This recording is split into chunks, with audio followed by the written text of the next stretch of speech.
all of these myths regarding the Galaxy S23 are busted. We get the confirmed news what we are going to get in the Samsung Galaxy S23 Ultra and possibly what everyone wanted, the new 200 megapixel camera. But you guys should be happy since Samsung is going to put the 200 megapixel camera in the same size as we have seen on the S22 Ultra. According to IS Universe, it is 100% confirmed that Samsung is going to put a 200 megapixel main sensor with f1.7, which is bigger than the iPhone 14 Pro but smaller than other Android flagship smartphones in 2023. Now things to notice, Samsung is going to put the new 200 megapixel in the same size as 108 megapixel, and for that Samsung needs to use the same technology as used in S22 Ultra to make it compact. And Samsung is not going to put a HP1 or budget series HP3 but a new sensor which didn't launch yet, named ISO Cell HP2. Samsung may launch this sensor later this year and we will get in the upcoming Galaxy S23 Ultra next year. If you're the one who liked the design on the Samsung Galaxy S22 Ultra, then a good news for you. Samsung is going to keep the same design in the Galaxy S23 Ultra, kind of walking on the Apple footsteps. But no doubt Galaxy S22 Ultra design is really good, but innovation is what matters every year. But the thing Samsung is changing, the side bezels, which for Galaxy S23 Ultra is slightly thicker than the S22 Ultra. And there could be one reason.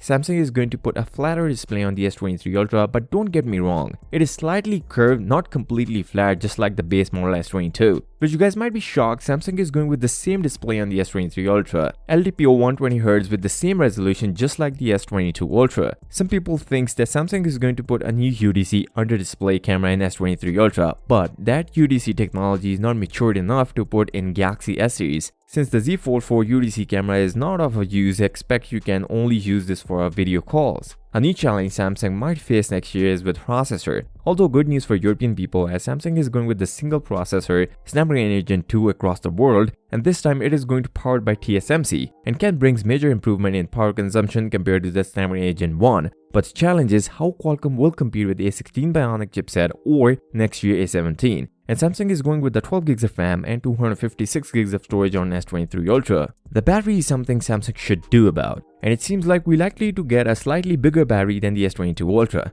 As per rumors, the S23 Ultra will be slightly thicker, so we might get a bigger battery in the Galaxy S23 Ultra. And also, Samsung will going to use a new stacking technology for its battery. With that, you can put a bigger battery in the same size as a rollable battery. So we might get a 5500 mAh battery instead of 5000 on Galaxy S22 Ultra. You guys may know or maybe not, but Samsung is going to put a faster storage option in the S23 Ultra. And Samsung Galaxy S23 Ultra might be the first phone to have this UFS 4.0 technology, which is twice as fast as UFS 3.1. Along with the Snapdragon Gen 2, we will going to get an amazing performance. But Samsung needs to work on animation just like they did with the Z Fold 4. Z Fold 4 works much better than the S22 Ultra. There will be no design change except a slightly thicker bezels on the S23 Ultra. And if you want to see my first month with the Z Fold 4, you can check this video. I'll see you next time. Till then, peace out.